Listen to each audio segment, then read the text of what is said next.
Howdy. This is the Views from the Shop podcast. I'm your host, your one and only host, Tim Miller, and today it is Thursday, October 17th, 2024, and I wish you a very, very, very happy National Clean Your Virtual Desktop Day. Today's show is proudly presented by our exclusive partner, CBB Analytics, College Basketball Analytics. You can go to cbbanalytics.com right now, sign up for a free account, poke around, and get access to the best stats and analytics that you can find in college basketball. Today's show, we're talking about the front court. The front court has a lot of questions.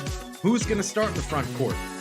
Who will come off the bench in the front court? Who will provide in the front court? And we're going to do this just like we did the back court. We'll start with some observations. We're going to get to a player-by-player breakdown.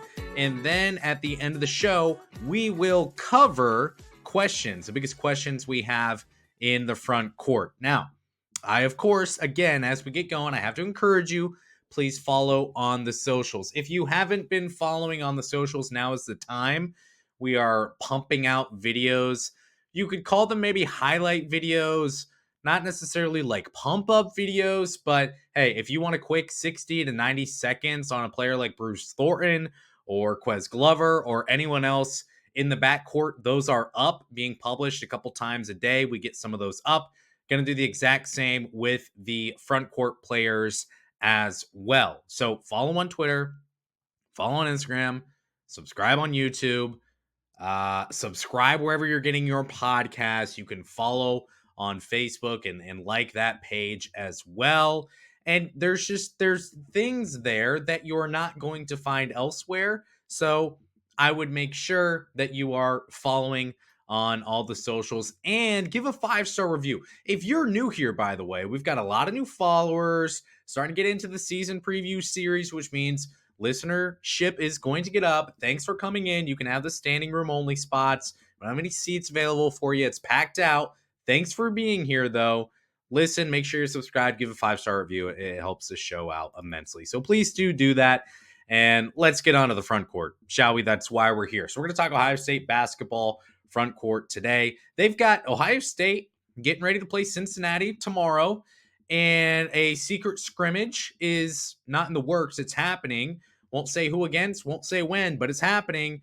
And I'm hoping that I can maybe publicize how that game goes. Because if I don't, we know someone will, for sure. Someone's going to leak it. Hopefully I can be that person to leak it. We'll see what happens. That's going to come up. And before long, Ohio State's going to be playing Texas. So let's get into it, shall we?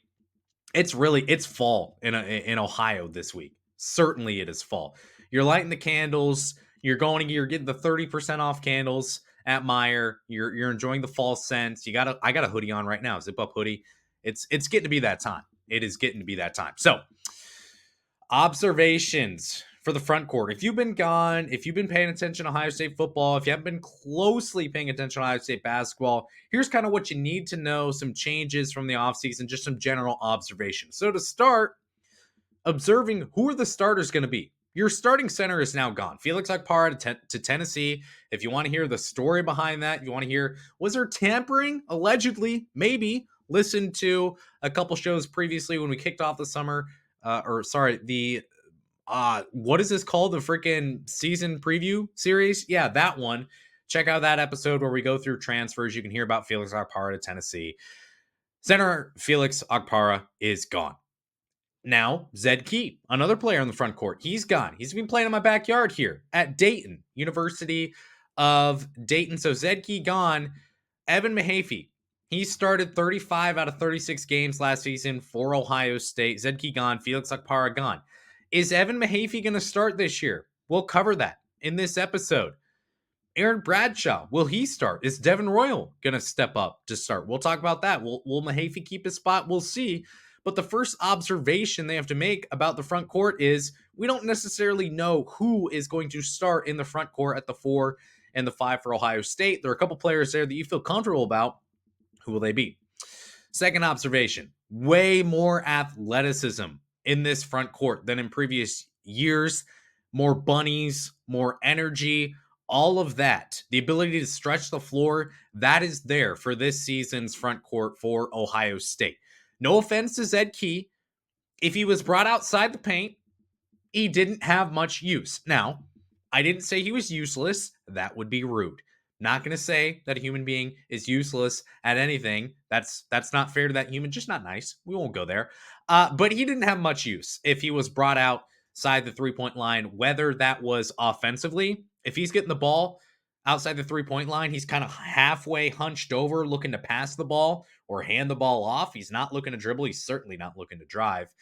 And defensively, if you're bringing him outside the 3-point line, don't want that. We don't want that. So Zed Key gone. You infuse players like Aaron Bradshaw. You've got Sean Stewart, who broke Zion Williamson's vertical record at Duke. I'm still mad. I could have went halfway viral posting that. I was just looking at Sean Stewart, his page on Duke's website when he committed to Ohio State, and I saw that he broke Zion Williamson's vertical record. So in my head, I'm rubbing my hands together, and no evil laugh necessary, but I'm thinking to myself, man, the next show, I cannot wait to share this info. No one's going to know this. And then someone else posted it on Twitter, and that's my own fault. It's my fault. Can't be mad at anyone but yourself. I could have went semi-viral, and then I wasn't going to copy it. I'm not going to do that. So anyway, Sean Stewart is athletic. Ivan Nigaman, he can move to the perimeter.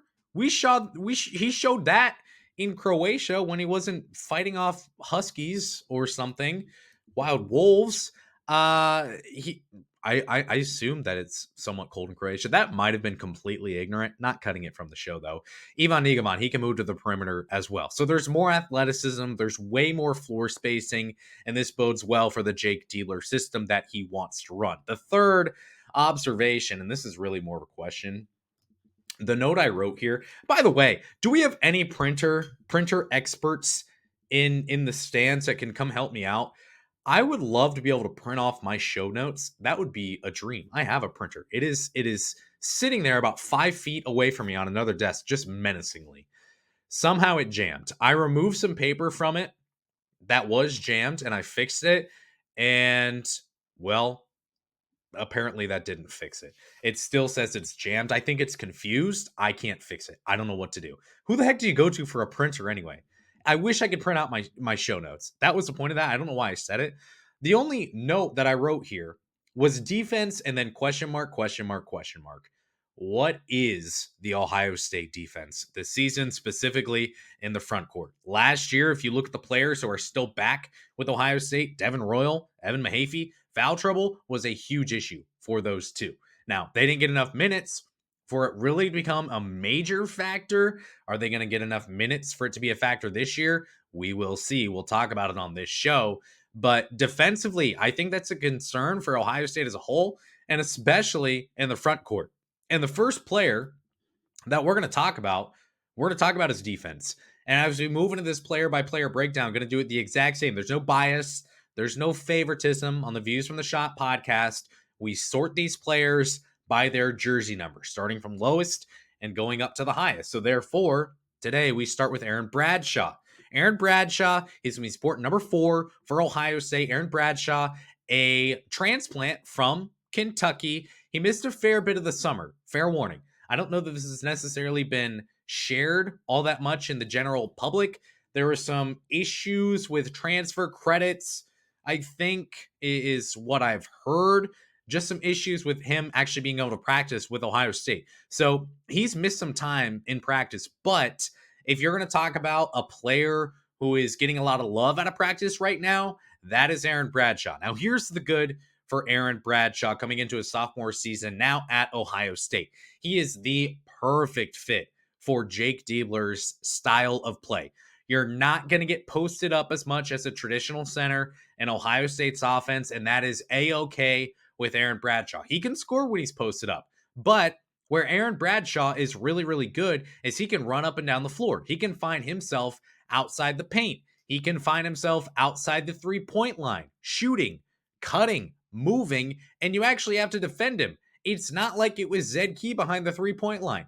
you actually have to defend and put a hand up on Aaron Bradshaw when he's outside the 3-point line. He also had really, really good numbers scoring on the fast break. Only 63% of his point production came from in the paint. I view that as a positive for what Jake Diebler wants, because it shows that Aaron Bradshaw, as that traditional type of center, that's not who he is. He is a stretch 5 type of player. He fits in like a glove in this Jake Diebler system. Now, you look at last season, his per 40-minute numbers were extremely promising. 14 points per 40 minutes, nearly 4 offensive rebounds per 40 minutes. That's very, very, very good. Over 2 blocks per 40 minutes and only 1 turnover per 40 minutes. You love that. So the efficiency numbers, they were there. 60% effective field goal percentage, 11% offensive rebounding rate, and only a 7.9% turnover rate. That was elite across all college basketball last season for Aaron Bradshaw. So that's the good for him. The bad, there is some bad. Offensively, it's not much. Sure, he doesn't carry that much girth and maybe natural grown man strength that you would like to see out of your center, but I've heard that he's putting on some weight, so you'll take that. The one thing that you look for offensively is the 3-point shooting. He shot 28.6% from deep last season. Now, this was kind of a selling point for Aaron Bradshaw now at Ohio State, and especially continue to mention it in that Jake Diebler offense. Shooting less than 30%, that's not great. You still need to guard and defend him. If he can improve that 3-point shot a little bit this year, that's going to do wonders for Ohio State.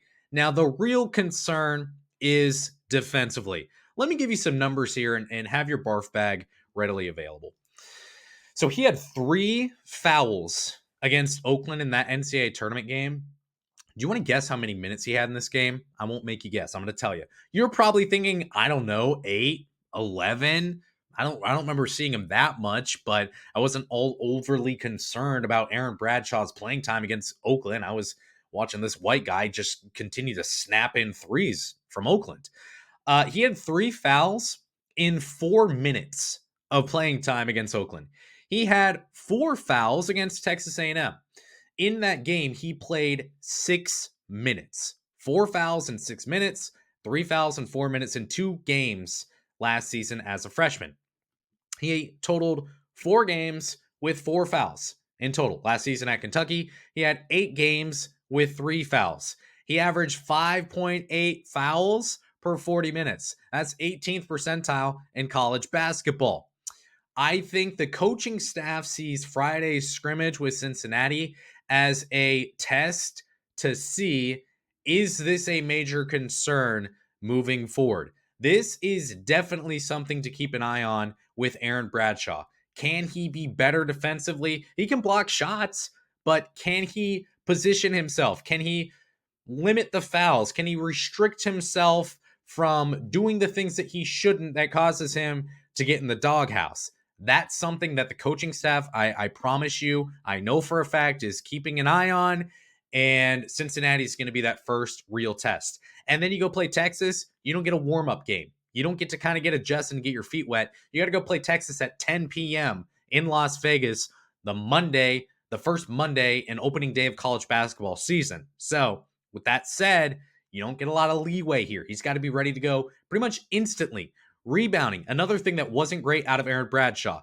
14.8% defensive rebounding rate, led to only 2 defensive rebounds per game last season at Kentucky. Was that because of just general desire? Was it because of positioning? Was it because of size? I'll let you watch a film from last year and you can decide, but that was not good enough.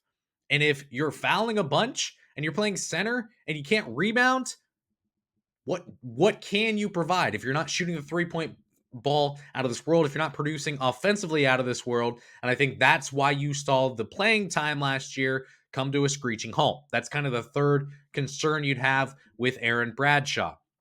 19 minutes per game in his first 15 games last season at Kentucky. That was cut in more than half. In the final 11 games of the season, he played 7 minutes per game in the final 11 games of the season compared to 19 in the first 15 games. And he had 3 minutes per game in elimination games that Kentucky had against Florida in the SEC tournament game and against Oakland in the NCAA tournament game. 3 minutes per game. That's not a lot. So something's going on there. The trust is not there. I think I've mentioned a few reasons why already on this segment, why maybe that playing time wasn't there. However, you go into this season, again, he's an absolute perfect fit for Jake Diebler to run up and down the floor and be an athletic 5. He's going to stretch the floor. He's going to force other big men to guard him at the 3-point line. That's going to open up space for guys like Bruce Thornton to get in there and drive, for example. His efficiency, his per 40-minute stats, they give you a lot of hope. This is a player 1 year removed, by the way,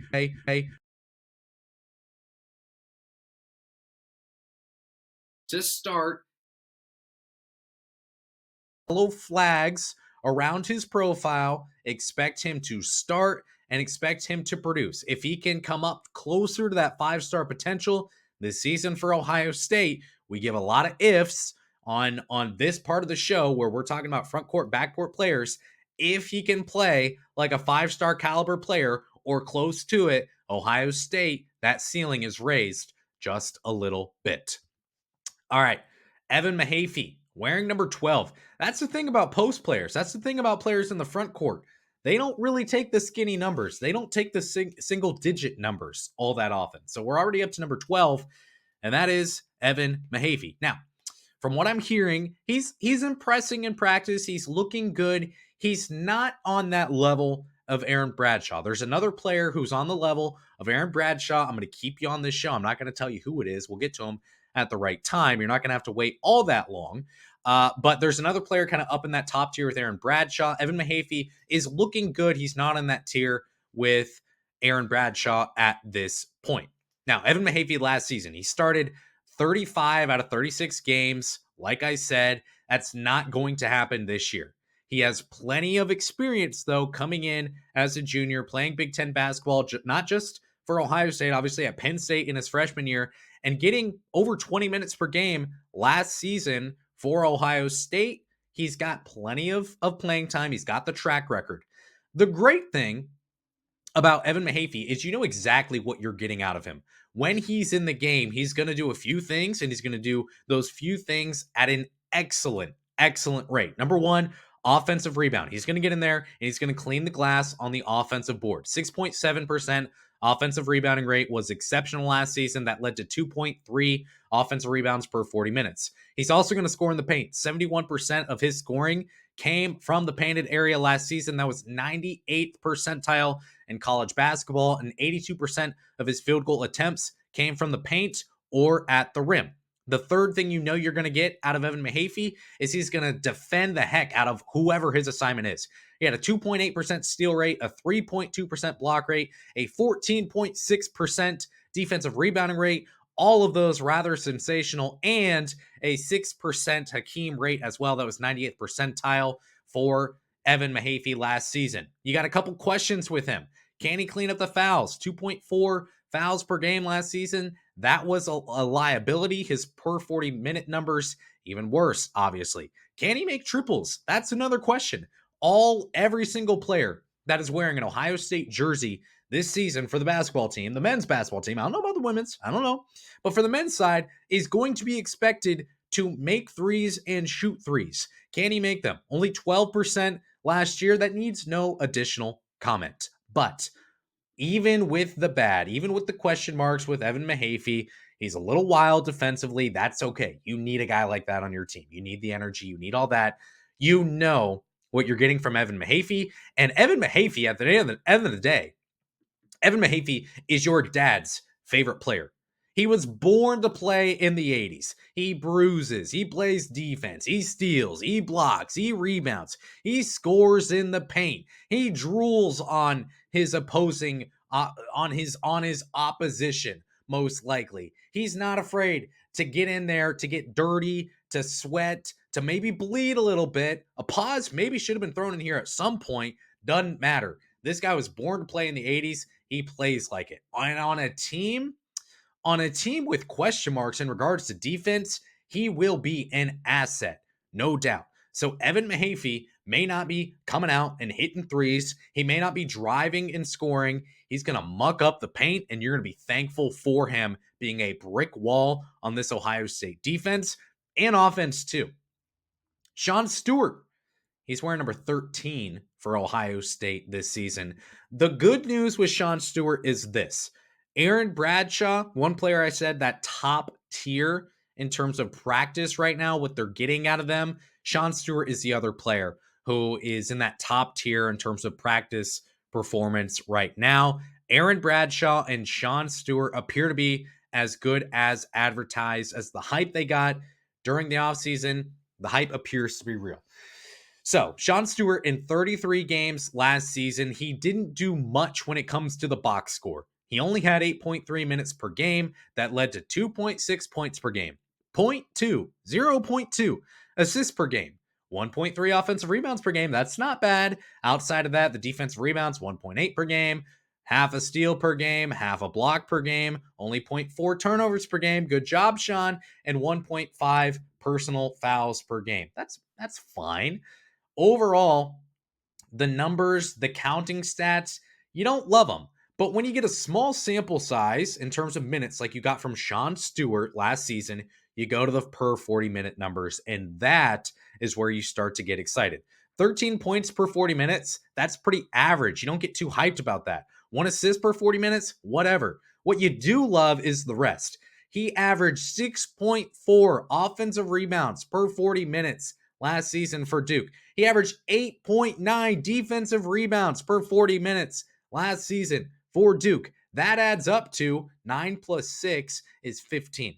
He is averaging on a per 40-minute basis last year 15 rebounds per game per 40 minutes. That's really good. He also chalked up 2.5 steals per 40 minutes and 2.3 blocks per 40 minutes. The turnover numbers were really good, exactly where you'd like them to be for a post player. And the other thing that we know about Sean Stewart is that he's super, super athletic.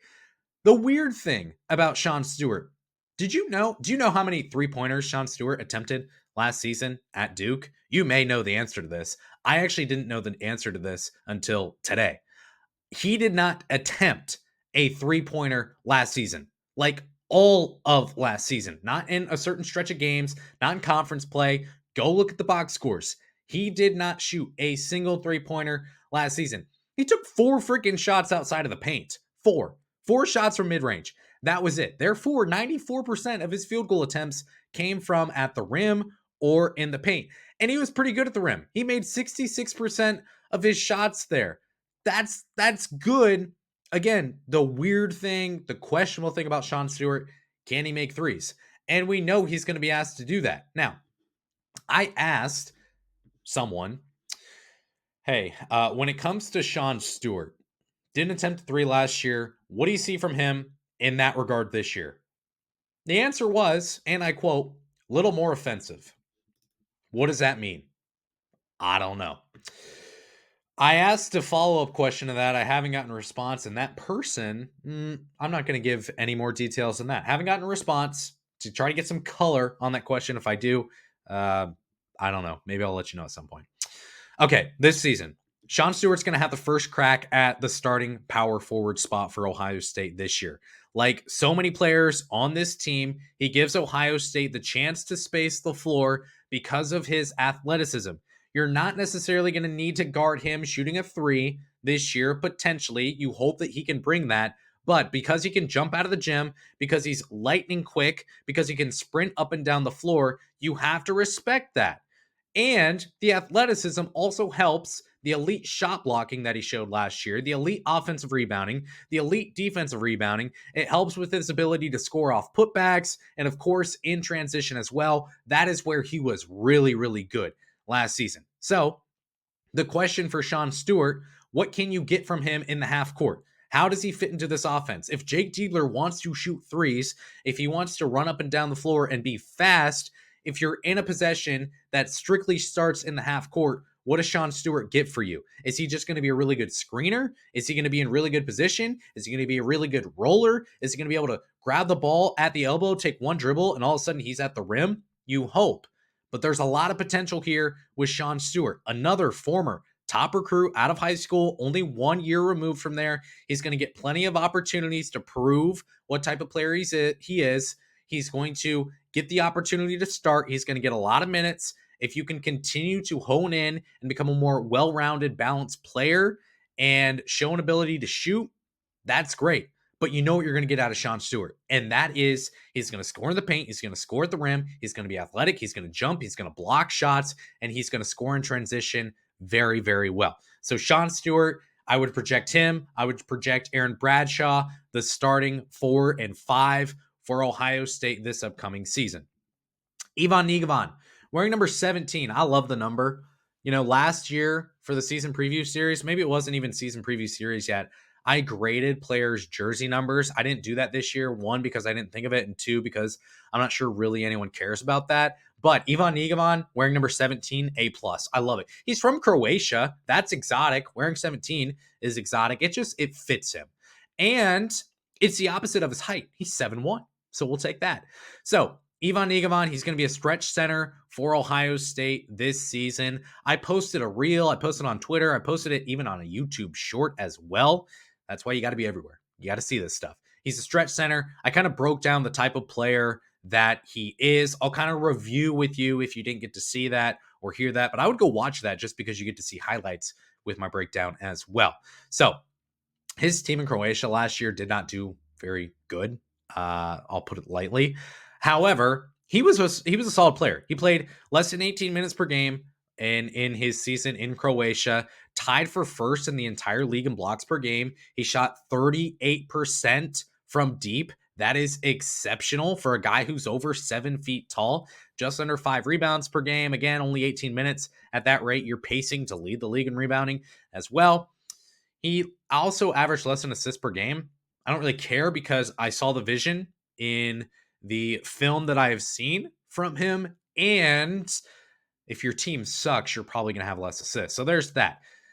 The summary with Ivan Nigovan is this. He's 19 years old. He's oozing with potential. He's not likely to be an impact player in year 1 for Ohio State. I don't see him getting regular minutes really at all for the Buckeyes, but he has a frame at 7'1", and he's not skinny.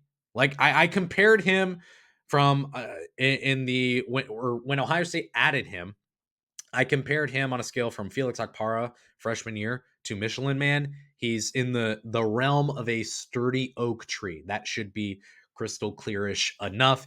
Got a good wide base. He's got good height, solidly built, robust frame. He's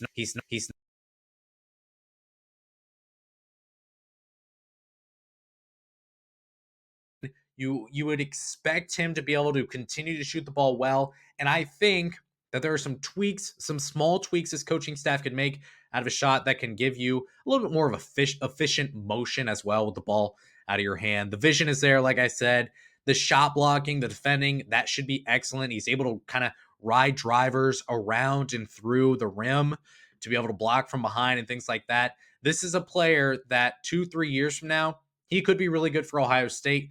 I don't expect all that much from him this season. Devin Royal. Devin Royal needs to be talked about when it comes to Ohio State basketball. He, with Evan Mahaffey, kind of that second tier of practice, performance, production, things like that. The coaching staff likes what they've seen out of Devin Royal. Is he all the way there yet? No, he's not. But when you look at Devin Royal, I think you stroke the chin and you ask yourself, wait a second, do my eyes deceive me? You kind of rub them a little bit, and then you say, is that a little bit of EJ Liddell I see in Devin Royal? Liddell grew a bit year by year at Ohio State. First, it was defensively, then with range and athleticism. By the end of his time at Ohio State, he was gaudy from the free throw line, not just shooting free throws. I mean, literally pull up, shoot from the free throw line, hand in your face. He was hitting it every single time. He was blocking shots. He had a little bit better boost and bounce in his step.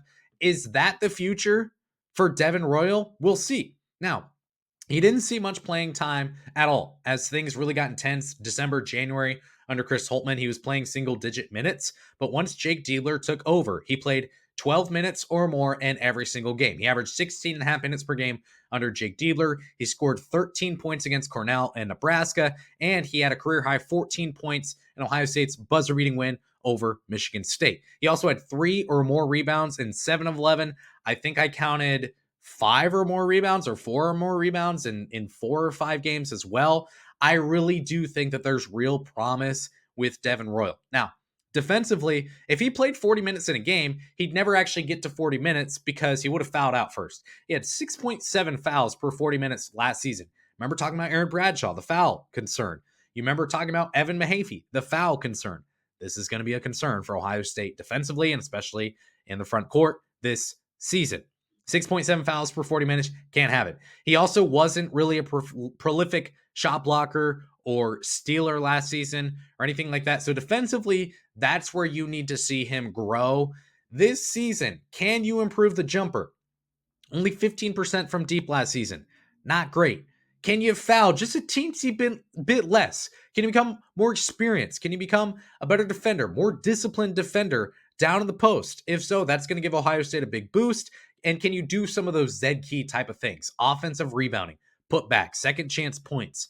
That's where Devin Royal was really, really good. He was crafty. He was hungry. He would go out and get the balls that other players wouldn't. Can you do that again this season? And can you just become more well-rounded as a player overall? I think that's what it boils down to for Devin Royal. You have the foundation there. You have the frame there. You have the size there. You're going to have the playing time and the opportunity there this season as well to be a really, really good player for Ohio State. So the momentum is there for Devin Royal. The minutes are going to be there. Jake Diebler clearly liked what he saw out of Devin Royal once he took over at Ohio State in the 11 games that he had leading the program last year. Devin Royal, a player to keep your eye on, could be really, really good for Ohio State again this season. We've got 2 players left, and then we've got to get into a couple of questions I've got about the front court that maybe you can nosh on for the next couple of weeks. Kalen Etzler, number 24 for Ohio State. There's speculation from fans about if he would transfer in this previous offseason. I think he's just a Buckeye through and through. Sometimes things are deeper than that. Sometimes it's just not that deep. I think Kalen Etzler, he loves the opportunity to put on Ohio State jersey, Ohio State uniform. He loves the family, the brotherhood, Columbus, the team, all those types of things. I think he loves it. And I think he'll be with Ohio State until he runs out of eligibility. He only played 7 games last season. He played 14 total minutes last season. He scored 0 points last season, and he was 0 of 5 from the field. So, what do you expect from Kalen Etzler this season? Well, not much. And that's okay. That doesn't mean he's a bad basketball player. That doesn't mean he's wasting a scholarship spot like I've seen some people say. That's kind of rude. I'm never going to go there. This is a player on the team for a reason. He goes through just as much blood, sweat, tears as the stars do, and for way less attention.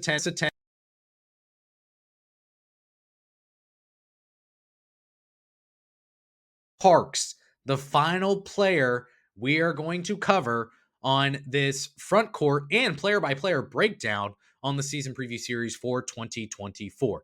Playing time is still a ways away for him, I think. I'm not sure he's really developing at the rate needed at this point to get him on the floor. I'm not sure that he's stacking enough good days when it comes to practice here as we get ready in the preseason for the coaching staff to feel really, really comfortable, excited, charged up about putting him in the rotation at this point. He only played in 9 games last season. He played in 20 total minutes, and he only had real playing time in 2 games. That led to 3 total minutes of real playing time combined in those 2 games. So what do we know about Austin Parks? Well, we know he needs to develop that 3-point shot. That's something that Jake Diebler is asking of every single player. That includes Austin Parks. That includes players like Kalen Etzler and Evan Mahaffey, guys who haven't shown the ability to shoot the 3 with all that much accuracy. They still have got to learn how to do it. So he needs to develop that. He needs to continue to grow into a college basketball player. Does he have the frame? Yeah, I don't think that's ever been in doubt that he has the frame to be a Big Ten center in Division I college basketball, specifically in the Big Ten. He can do that.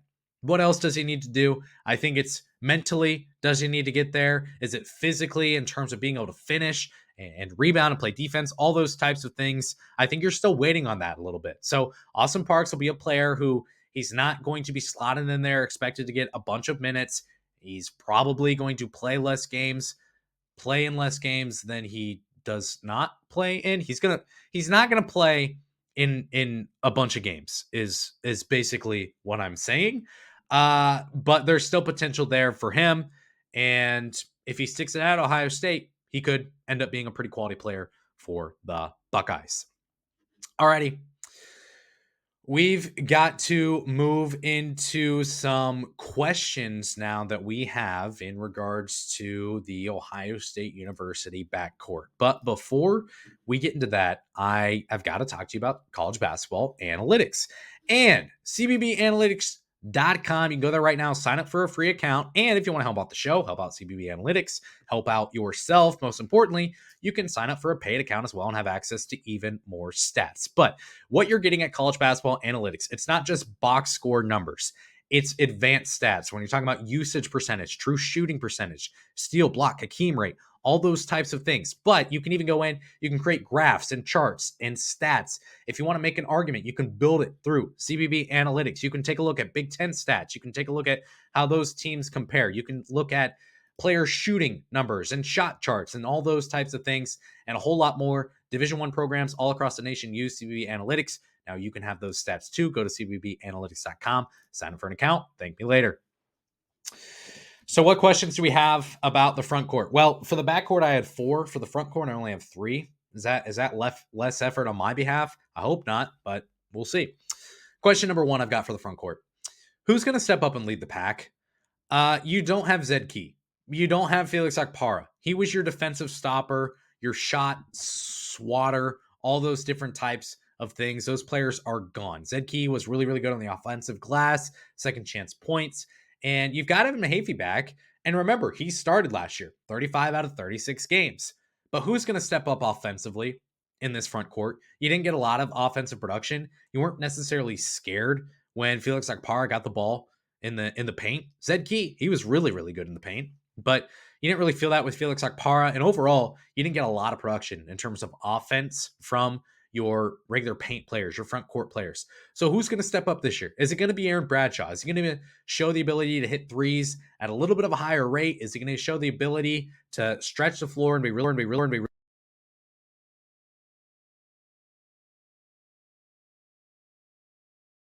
Mahaffey, by the way, was really, really good at scoring in transition at Penn State. Then those numbers kind of dropped a little bit at Ohio State. Why? Because they stopped running up and down the floor. With Jake Diebler, they're going to run up and down the floor, which means Sean Stewart's going to have the opportunity. Is it going to be him? I think you need one of those 2 players to step up and break out this year. By the way, I asked who's going to be the breakout player in the front court this year. I asked someone that, and my answer was, you'll love this, so let me find it. The answer was just need guys to be solid. Love Coach Speak. Love it. So who's it going to be out of those 2? We'll see. Second question I've got about the front court. Who can you trust outside the top 4? So those top 4 are Sean Stewart, Aaron Bradshaw, Devin Royal, and Evan Mahaffey. If you run into foul trouble, which is definitely possible with Evan Mahaffey and with Devin Royal, if that's the case, can you ask for good minutes out of Austin Parks? Can you ask for that out of Ivan Nigovan? Can you ask for that out of Kalen Etzler? If you can get good minutes, great. But if you're in a spot just like in the front or in the backcourt, where you've got guys in foul trouble or you've got injuries and you're in a pinch, are you going to be okay? I think the good thing, and I'll talk about this later on as well, you've got some players who can play the 2. You've got some players who can play the 3. You've got some players that can play the 4, the 5, the 3. Doesn't matter. You've got some not necessarily positionless basketball players on this team, but you've got some guys with some versatility.